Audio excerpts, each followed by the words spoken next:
Praise the lord. యేసయ్య అతి పరిశుద్ధమైన నామములో మీ అందరికీ వందనాలు. ఇది నా లేఖన భాగం. మొదటి యోహాను మొదటి అధ్యాయము 10వ వచనం. ఈ అధ్యాయంలో ఇది చివరి వచనం. మనము పాపము చేయలేదని చెప్పుకున్న ఎడల ఆయన్ను అబద్ధికునిగా చేయువారమగుదుము, మరియు ఆయన వాక్యము మనలో ఉండదు. పాపము చేసిన బ్రతుగ్గా ఉండి కూడా నేను పాపము లేదు నాలో అనే మాట పలికే వారంగా ఉంటాం. ఒకవేళ దొంగను సైతం అడిగినా వాడు నేను తప్పు చేయలేదు అంటాడు. మన జీవితంలో మనము పాపులమన్న సంగతి జ్ఞాపకం పెట్టుకోవాలి. ఈ దినాలలో గొప్ప కార్యాల కొరకే పరిగెడుతున్నారు, అద్భుత కార్యాల కొరకే పరిగెడుతున్నారు. బ్రతుకు మారాలని, ధనం కావాలని, ఉద్యోగం వ్యాపారాల అభివృద్ధిలోకి రావాలని వెతుకులాడుతూ దేవుని సన్నిధానంలో ఈ ఆశీర్వాదాల కొరకు మాత్రమే, ఆశీర్వాదపు వాక్యాల కొరకు మాత్రమే ఎదురు చూస్తున్న దినాలుగా క్రైస్తవులు అయిపోతున్నారు. ఈ పాపము, పాపి, శాపము అనే మాటలు వస్తే అవి ఇప్పుడు చెప్పడానికి వీలు లేదంటూ వాటిని తలంచుకోవడానికి కూడా ఇష్టపడట్లేదు. కానీ ఒక మాట, నీతి కలిగిన బ్రతుకును ఎప్పుడు ఆనందంలో నింపబడ్డ వారంగా ఉంటాము అంటే, మనం ఇదివరకు చేసిన ప్రతి దేవునికి అయిష్టమైన అకృత్యాలను, అక్రమ కార్యాలను జ్ఞాపకం పెట్టుకున్నప్పుడే. అయితే మారిన ఈ జీవితానికి కారణభూతుడు ఆయన కదా.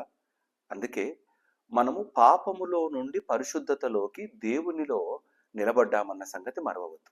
అయితే నేను ఇప్పుడు పాపము లేని వాడను అనే మాట ఒకవేళ మనం చెబితే వాక్యము మనలో లేదని అర్థమని లేఖనాలు సెలవిస్తున్నాయి. దేవుని వాక్యము నిన్ను పాపము నుండి పరిశుద్ధతలోకి నడిపించడానికి మార్గంగా ఉంటుంది. ఆ వాక్యమే కృపా సత్య సంపూర్ణిగా మన మధ్య వసించును అన్న లేఖనం జ్ఞాపకం ఉన్నదా? ఆ శరీరధారిగా వచ్చిన యేసయ్య మన కొరకు ఆ కలువరి శిలువలో బలియాగమైనాడు. ఆ బలియాగము ద్వారా మన పాపములు క్షమించబడ్డవి. పాపములు క్షమించబడ్డ జీవితం ఎంత ఆనందంగా ఉంటుందో తెలుసా? అది అనుభవించినప్పుడు అర్థమవుతుంది. పాపము చేస్తూ క్షమాపణ పొందుకుంటూ, పాపము చేస్తూ క్షమాపణ పొందుకుంటూ కొనసాగే జీవితంగా కాదు. దేవుని వాక్యాన్ని ఎల్లవేళలా వల్లవేస్తూ, వాటిని ధ్యానిస్తూ నమ్మకంగా బ్రతికేవాడు పాపపు జోలికి వెళ్ళడు. కానీ నేను ఒకప్పుడు పాపిని అన్న మాట మాత్రం తప్పక చెబుతాడు. నా తల్లి నన్ను గర్భమున పాపంలో కన్నది అన్న మాట కీర్తనకారుడు రాస్తాడు. మనం ఎలాంటి వారంగా ఉంటున్నాం? నాలో నీతి ఉన్నదని స్వనీతిని చాటుకునే వారంగా బ్రతికితే మనలో ఇంకా పాపం ఉన్నదని అర్థం. మనలో దేవుని మాట లేదు అని అర్థం. గ్రహించకుండా హృదయంలో దాచుకునే అలవాటు మనలో లేదని అర్థం. దేవునితో నీవు కొనసాగాలి. మనము పరిశుద్ధులము కాదు, మనము ఒకప్పుడు పాపులమే. కానీ దేవుని వాక్యం, దేవుని సన్నిధానంలోని ఆయన గొప్ప కరుణ కలిగిన ఆ చక్కటి ఆశీర్వాదమే, ఆ బలియాగమే మనల్ని మార్చినది. కాపాడుకుంటూ కొనసాగుటకు కావలసిన శక్తిని దేవుని వాక్కు ద్వారా సంపాదించుకుందాం. దేవుని మాటలు ఉదయం లేచి వినటం అంటే ఏదో అద్భుత కార్యాలు జరిగిపోయే ఆశీర్వాదపు వాక్యాలు మాత్రమే కాదు. మనము మన శరీరంని, మన ఆత్మను దేవుని కొరకు ప్రత్యేకించబడ్డ స్థితిలో నిలబడటానికి మన ఆత్మీయ జీవితం ఎలాంటిదో అని ఒకసారి ఈ వాక్యం అనే అద్దంలో సరిచూసుకొని ఆ వాక్యాన్ని హృదయంలో నింపుకొని కొనసాగగలిగితే నీ జీవితంలో అపజయం ఉండదు. పాపము లేని వారముగా ఆయనతో కలిగి బ్రతుకుతాం. ఆ పరిశుద్ధునితో కలిగి ముందుకు కొనసాగుతాం. అన్నిటికన్నా మించిన నిత్య జీవాన్ని ఆయన ద్వారా మనం పొందుకొని ఆయన సన్నిధానంలో నిలబడగలం. అట్టి శ్రేష్టమైన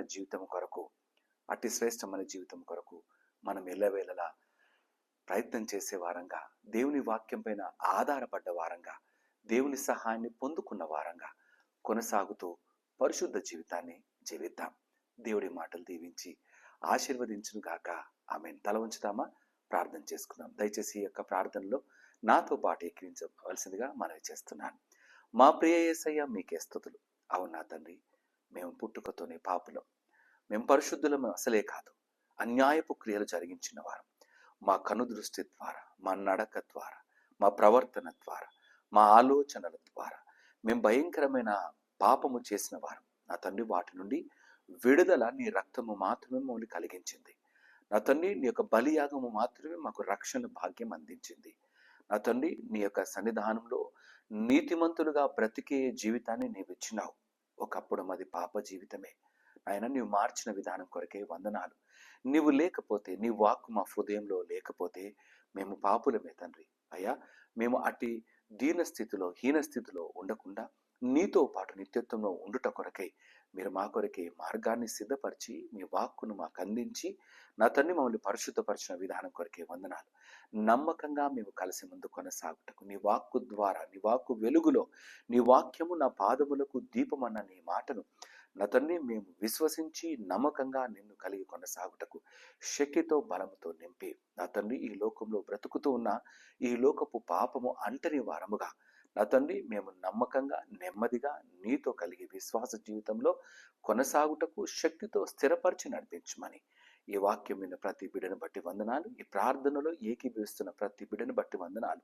హృదయములో నా తండ్రి అపరాధ భావము కలిగి ఉంటే అటు బిడ్డలతో నీవు మాట్లాడి సరిచేసి ఆయన క్షమాపణ పొందుకొని నమ్మకమైన జీవితంలో కొనసాగుటకు నీ శక్తిని అనుగ్రహించని ప్రార్థిస్తూ స్తుతులు చెల్లిస్తూ యేసయ్య నామమున అడిగి ప్రార్థించి వేడుకుంటున్నాము నా తండ్రి.